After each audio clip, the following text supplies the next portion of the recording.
সবাই কেমন আছো? আমি নবনীতা চলে এসেছি একটা ছোট্ট রান্নার মিনি ব্লগ নিয়ে।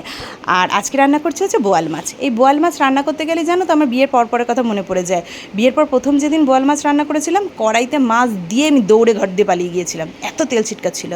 এখন অবশ্য অসুবিধা হয় না, শিখে গেছি। সময় মানুষকে তো সব কিছুই শিখিয়ে দেয়, তাই না?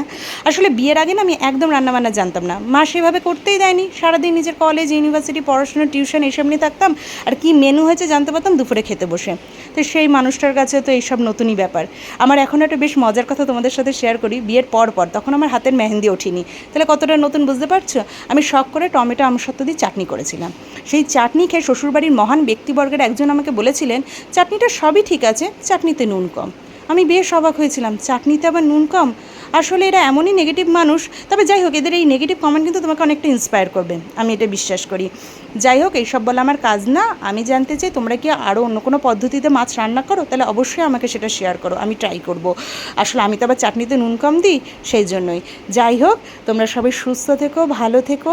আর আমার এই মিনি ব্লগটা কেমন লাগলো অবশ্যই জানিও। সাথে থেকো, পাশে থেকো।